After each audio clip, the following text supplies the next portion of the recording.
Assalamualaikum warahmatullahi wabarakatuh. Perkenalkan, saya Dr. Aziz dari Manajemen Informatika kelas 3B.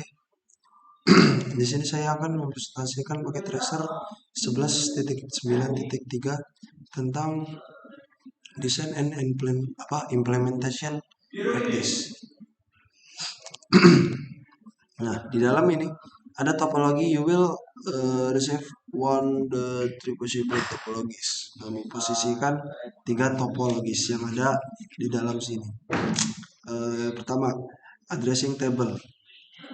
Karena di sini di dalam paket tracernya masih kosong, saya sudah membuat yang sudah lengkap. Nah, seperti ini. Jadi pada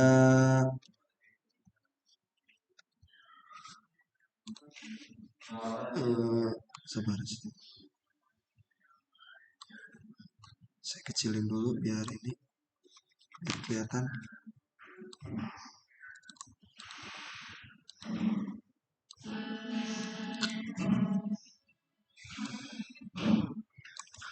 Nah, pada gambar di sini, kan di sini masih kosong. Jadi saya mengisi IP addressnya yang report set 1 yang awal itu adalah 1.192.168.72.129. Nah, dengan subnet mask 255.255.255.240. Lalu yang di kolom kedua, saya di yang interface G0/1 saya mengisikan IP address menjadi 192.168.72.97 dengan subnet mask 255.255.255.224. Lalu di kolom yang ketiga masih di remote site 1 dengan interface S0/0/0 192 dengan IP address 192 11.9.3 dengan address 192.168.72.65 dengan subnet mask 255.255.254. Lanjut ke kolom keempat, sudah masuk ke remote site kedua. Nah, di sini pada interface 30/0 pada remote set 2 saya memberi addressnya 192.168.172.65 dengan subnet mask 255.255.255.224. Lanjut ke remote set 2 dengan interface 30/1 dengan address table dengan addressnya 192, IP addressnya 192.168.72.1 dengan subnet masknya 255.255.255.192. Lanjut ke remote site di kolom ke-6, remote site 2 di kolom ke-6 ada interface S0/0/0 dengan address 192.168.72.140 dengan subnet mask 255.255.255.253. Lanjut pada bagian SB1 dengan interface VLAN 1 address IP addressnya saya berikan 192.168.172.130 dengan subnet mask 255.255.255.240. Lanjut ke SB2 nya saya dengan interface VLAN 1 IP addressnya 192.168.72.98 dengan subnet mask 255.255.255.224. Lanjut di SB3 dengan menggunakan interface VLAN 1 IP addressnya adalah 192.168.72.66 subnet mask 255.255.255.224. Lanjut ke SB4 dengan interface VLAN 1 IP addressnya 192.168.72.2 dengan subnet mask 255.255.255.192. Di sini default gateway-nya agak kelewatan di SB1. dengan default gateway-nya 192.68.72.129. Lalu seterusnya ada di SP2 default gateway-nya 192.168.72.97.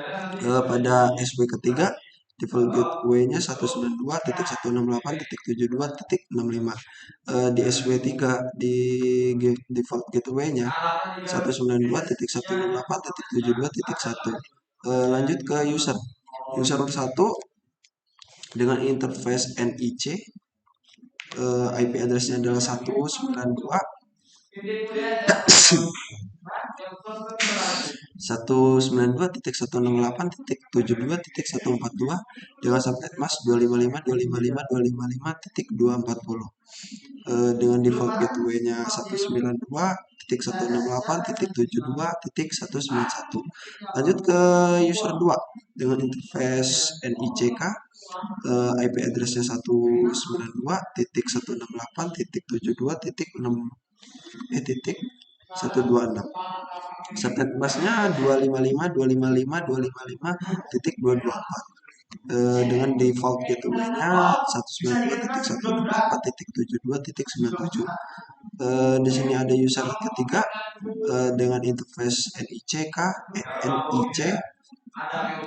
dengan IP address 192.168.72.94. Subnet mask-nya adalah 255.255.255.224. Dengan default gateway-nya 192.168.72.65. Di sini ada user 4 dengan interface NIC, IP address 192.168.172.62, dengan subnet mask 255.255.255.192. Default gateway-nya 192.168.72 dan .72.1. Dan seterusnya ada objektif. Yang pertama ada assign to the network requirement.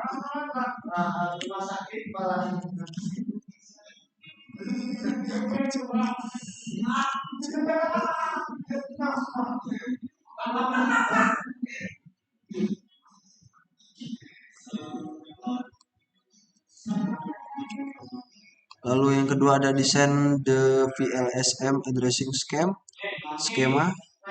Lalu yang ketiga ada assign IP address to device and verify connectivity.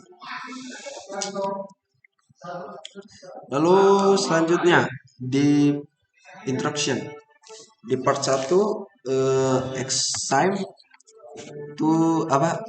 the network requirement. You will subnet the network address 192.168.168.72.0/24. The network has the following requirement.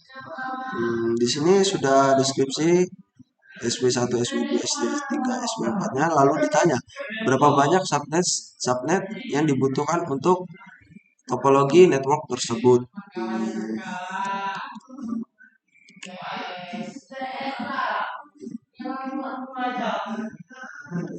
Nah, jadi kesimpulannya dari pertanyaan ini, berapa subnet yang dibutuhkan? Yaitu ada 5. Lalu lanjut ke step 2. Determine the subnet mask information for the subnets. Untuk pertanyaan A, ini jawabannya adalah, tulis aja di Word. Untuk SP1 ya, SP1 saya tulis IP-nya subnetnya 255.255.240/248. Untuk kedua yang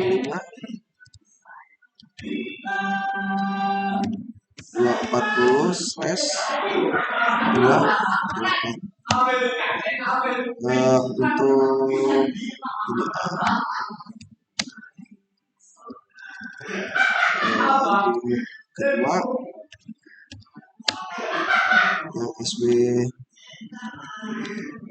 SW2 which subnet mask will recommend the number address. Di sini jawabannya adalah 14 dengan IP 10.10.4.48.97 sampai 10.11.4.110.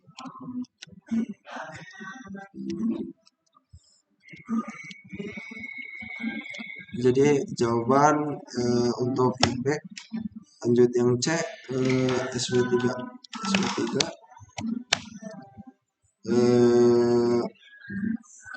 berapa banyak alamat host yang dapat digunakan yang didukung subnet ini? Jadi jawaban dari yang C ini adalah 30. Jadi ya berapa banyak subnet yang dibutuhkan itu yang bisa yang mengakomodasi jumlah IP ya.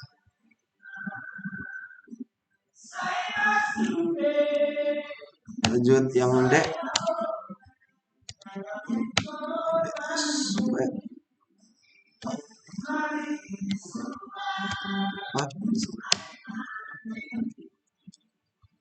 Subnet mask manakah yang dapat mengakomodasi jumlah alamat IP yang diperlukan untuk ASW4?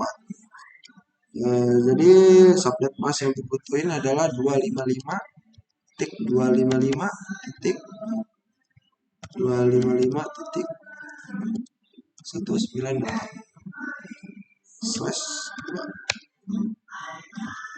Lanjut yang terakhir ada yang E. Which subnet mask manakah yang dapat menampung jumlah IP yang diperlukan untuk koneksi antara gedung 1 dan gedung 2. Jadi di sini saya tulis gedung 1 ke gedung 2 itu subnet mask manakah yang dapat menampung jumlah alamat IP yang diperlukan dari gedung 1 ke gedung A.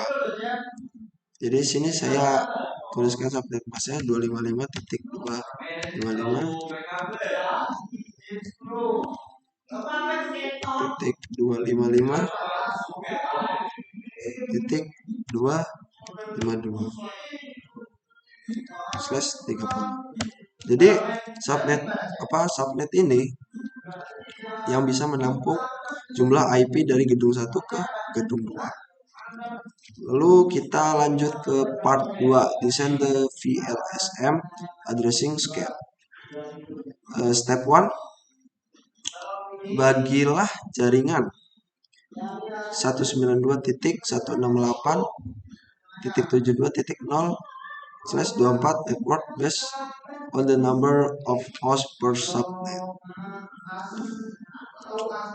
Nah, jadi di sini ada penjelasannya. Lanjut kita langsung ke step 2, dokumentasi subnet VLSM. Nah, jadi di sini kan tabelnya masih kosong. Nah, sebelumnya saya sudah membuat Word untuk jawaban dari itu tersebut.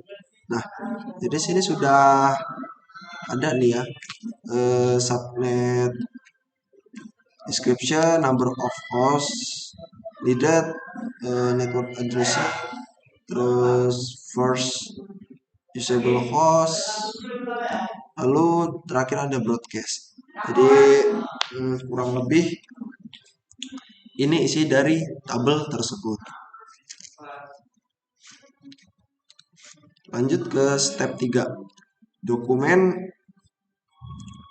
dokumentasi skema pengelamatan atau dokumen the addressing scheme.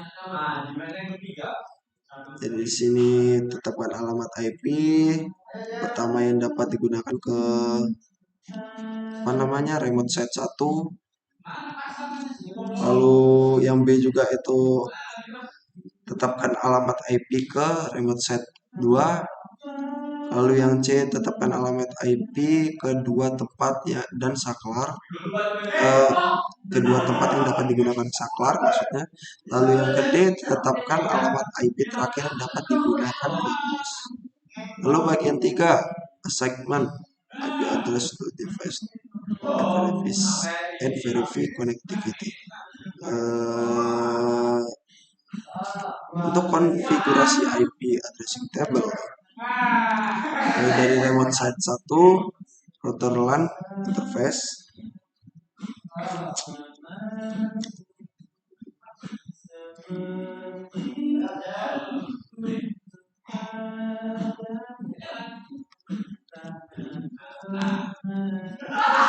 lalu yang kedua ada konfigurasi pengelamatan IP pada SW3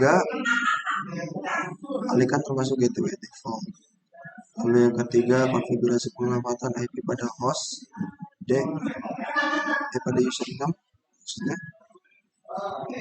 termasuk gateway default. Lalu yang keempat ada IP connection. Mungkin sekian presentasi paket tracer dari saya. Saya akhiri. Wassalamualaikum warahmatullahi wabarakatuh.